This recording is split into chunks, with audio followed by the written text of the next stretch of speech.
Pass journal entries for following transactions on dissolution of a firm of partners Paras and Loveth. After assets other than cash and outside liabilities were transferred to realization account. यानी कि आपको यहाँ पे ये बता रखा है कि जो एसेट्स हैं अदर देन कैश और जो आउटसाइड लाइबिलिटीज हैं उनको पहले ही रियलाइजेशन अकाउंट में ट्रांसफर करके क्लोज किया जा चुका है। ठीक है बच्चों। और जो दो पार्टनर्स हैं आपके वो हैं पारस एंड लविथ, जिनकी फर्म जो है वो डिसॉल्व हो चुकी है। एसेट्स और लाइबिलिटीज पहले ही रियलाइजेशन अकाउंट में डाल के क्लोज किए जा चुके हैं और आपको कुछ ट्रांजैक्शंस दे रखी हैं जिनके लिए आपको जर्नल एंट्रीज पास करनी है। तो जो पहली ट्रांजैक्शन है वो कुछ इस तरह से है कि जो पारस है ही टुक 50% of the stock at 20% discount. तो उसने आधे स्टॉक को 20% डिस्काउंट पे ले लिया है और जो टोटल स्टॉक है वो है ₹4 लाख का, जो कि बैलेंस शीट में पहले दिया हुआ था, जिसको हमने रियलाइजेशन अकाउंट में डाल के क्लोज कर दिया। तो आपको बताना है बच्चों कि इस ट्रांजैक्शन की क्या जर्नल एंट्री बनेगी। तो बच्चों टोटल स्टॉक है 4 लाख, उसका 50% होता है 2 लाख। ठीक है बच्चों। और 2 लाख का 20% हो गया 40,000। यानी जो पारस ने स्टॉक को टेक ओवर किया है वो किया है 2 लाख माइनस 40,000 यानी कि ₹1,60,000 का। ठीक है बच्चों। अब रही बात इसकी जर्नल एंट्री की, तो वो जर्नल एंट्री क्या बनेगी वो भी देख लीजिए। अगर एसेट बिक जाती है तो हम लिखते हैं बैंक अकाउंट डेबिट या cash account debit to realization account. लेकिन अगर पार्टनर ले लेता है तो एंट्री लिखी जाती है पार्टनर्स कैपिटल अकाउंट डेबिट, जो कि यहाँ पर पारस है, तो हम लिखेंगे पारस कैपिटल अकाउंट डेबिट। ठीक है बच्चों। To realization account. और कितने अमाउंट से एंट्री बनेगी बच्चों? 1,60,000 से। ये तो हो गई बच्चों एक एंट्री। अब ध्यान दीजिए कि यहां पर बचे हुए स्टॉक के बारे में कुछ नहीं बता रखा। ठीक है। वैसे बचा हुआ स्टॉक है आधा, यानी कि 2 लाख रुपीस का। तो ₹2 लाख स्टॉक जो बच गया है उसके बिकने के बारे में या टेक ओवर के बारे में कोई इंफॉर्मेशन नहीं है। तो क्योंकि स्टॉक एक टेंजेबल एसेट है और अगर किसी टेंजेबल एसेट के बिकने के बारे में कोई इंफॉर्मेशन नहीं दे रखी होती है इन द क्वेश्चन, तो हम ये मानते हैं कि वो बुक वैल्यू पे ही रियलाइज हो गया। ठीक है बच्चों। इस बात को ध्यान रखिएगा कि it means it has been realized at its book value. तो बचा हुआ स्टॉक जो है वो बिक गया है बुक वैल्यू पे ही, जो कि ₹2 लाख है। ठीक है बच्चों। अब स्टॉक के बिकने की एंट्री क्या लिखेंगे हम लिखेंगे बैंक या कैश। मैं फिलहाल बैंक लिख रहा हूँ। Bank account debit to realization account. इस बात को ध्यान रखिएगा बच्चों, जब किसी एसेट के बिकने के बारे में कोई इंफॉर्मेशन नहीं है और वो एक टेंजिबल एसेट है तो हम ये मानेंगे कि वो बुक वैल्यू पे बिक गई, और अगर वो इंटेंजिबल एसेट है तो हम ये मानेंगे उसके बदले कोई पैसा रियलाइज ही नहीं हुआ। सही है बच्चों। इस बात को ध्यान रखिएगा। तो क्लियर होगी बात बच्चों। ये पॉइंट नंबर 1 भी क्लियर आपको। स्टूडेंट्स आपको अगले पॉइंट में जो है डेटर्स दे रखे हैं ₹2,64,000 और प्रोविजन फॉर डाउटफुल डेट्स दिया हुआ है ₹24,000। और ये भी कहा है कि ₹48,000 के जो डेटर्स हैं वो उनसे अब कोई पैसा नहीं मिलेगा, यानी वो बैड प्रूव हो गए। तो बच्चों यहां पर इस बात को ध्यान रखिएगा कि आपको जो है आपने डेटर्स और provision for doubtful debts account पहले ही रियलाइजेशन अकाउंट में डाल के क्लोज कर दिए हैं। अब हमें जो है सिर्फ और सिर्फ इस बात की एंट्री बनानी है कि हमें डेटर से पैसा मिला कितना। ठीक है बच्चों। कोई फायदे या नुकसान की एंट्री नहीं बनानी है, इस बात को याद रखिएगा। एसेट से कितना पैसा रियलाइज्ड हुआ उसकी एंट्री बनाई जानी है। तो आपके डेटर्स थे टोटल 2,64,000, जिसमें से 48,000 के डेटर्स बैड प्रूव हो गए। तो आपको डेटर से कितना पैसा रियलाइज हुआ होगा बच्चों? ₹2,16,000। तो जो अमाउंट रियलाइज्ड हुआ है फ्रॉम डेटर्स वो है ₹2,16,000, जिसकी आप जर्नल एंट्री बनाएंगे bank account debit to realization account. आप कैश या बैंक कुछ भी लिख सकते हैं, लेकिन मैं नॉर्मली बैंक अकाउंट ही यूज करता हूं, तो मैं बैंक अकाउंट ही लिख रहा हूं। 2,16,000। ठीक है बच्चों, याद रखिएगा यहां पर प्रोविजन फॉर डाउटफुल डेट्स का कोई रोल नहीं है अमाउंट रियलाइज फ्रॉम डेटर्स निकालने में। ठीक है बच्चों, अगले पॉइंट में कहा गया है कि furniture transfer to realization account was ₹50,000 और कुछ नहीं लिखा। तो फर्नीचर तो बच्चों पहले रियलाइजेशन अकाउंट में डाल के क्लोज हो चुका है और एक टेंजिबल एसेट है। अब इसके सेल के बारे में, इससे कितना पैसा रियलाइज्ड हुआ, कितना अमाउंट रियलाइज्ड हुआ, वो नहीं दे रखा।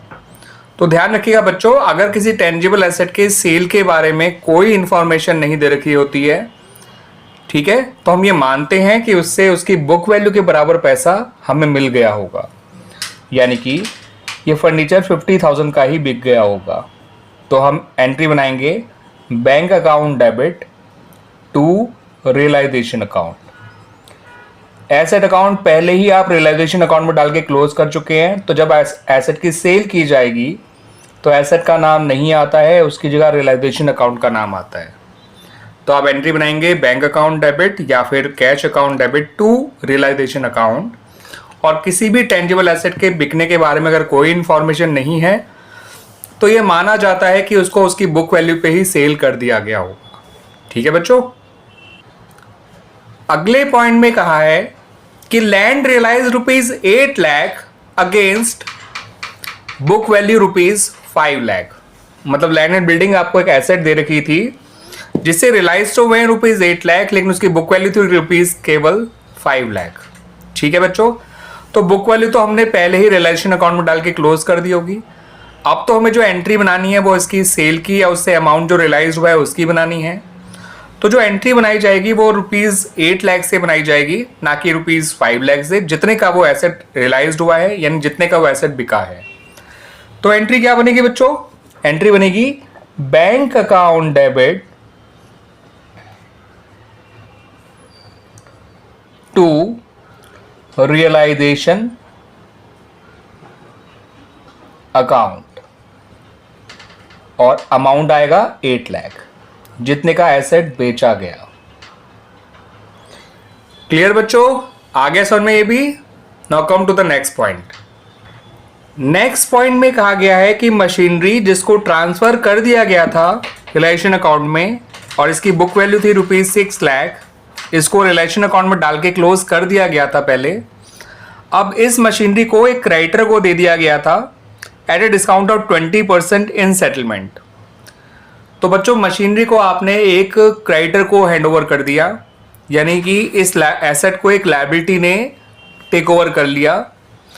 ठीक है बच्चों, तो इस बात को ध्यान रखिएगा, जब भी कोई एसेट को कोई लायबिलिटी टेक ओवर कर लेती है या कोई क्रेडिटर टेक ओवर कर लेती है और बदले में ना ही कोई हमें पैसा देना पड़ता है ना ही कोई पैसा मिलता है, ठीक है बच्चों, तो ऐसे में कोई जर्नल एंट्री नहीं पास की जाती है इन द बुक्स। तो इस पर्टिकुलर पॉइंट के लिए हम कोई एंट्री पास नहीं करेंगे in the books of the firm. Clear हो गया बच्चों इस पॉइंट का ट्रीटमेंट? अच्छी तरह से आगे समझ में यह पॉइंट ध्यान रखिएगा। जब भी किसी एसेट को कोई क्रेडिटर टेक ओवर करता है और उसके बारे में फर्दर कैश मिलने या कैश देने के बारे में कोई इंफॉर्मेशन नहीं है, जैसे यहाँ इस क्वेश्चन में, तो ऐसे में हमें कोई एंट्री पास करनी ही नहीं होती है in the books of the firm. Clear बच्चों? क्योंकि हम एसेट अकाउंट पहले ही क्लोज कर चुके हैं, लायबिलिटी अकाउंट भी पहले ही क्लोज हो चुका होता है।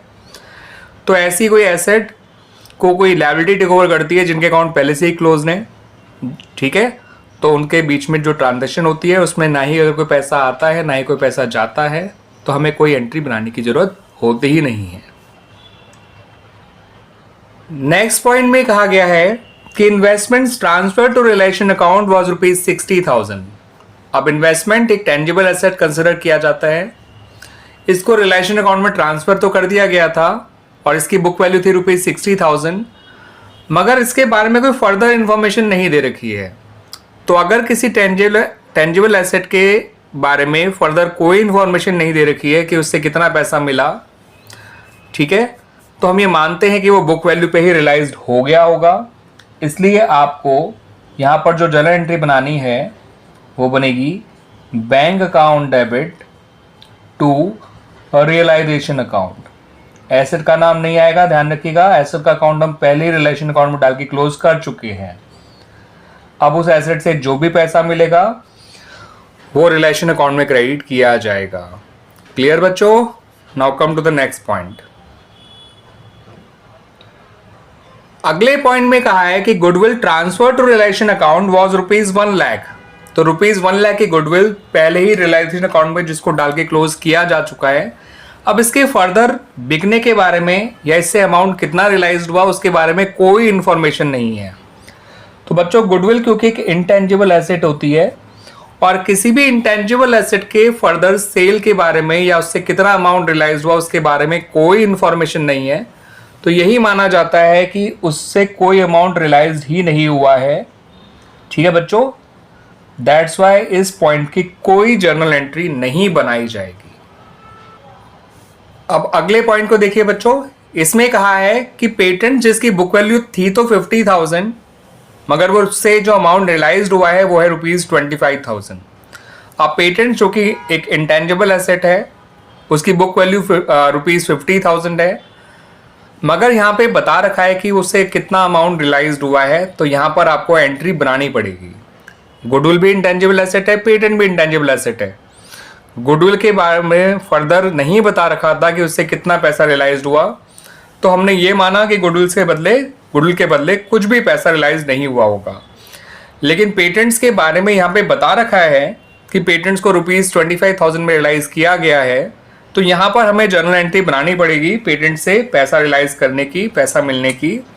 और एंट्री बनेगी बच्चों बैंक अकाउंट डेबिट या कैश अकाउंट डेबिट भी आप लिख सकते हैं, टू रियलाइजेशन अकाउंट।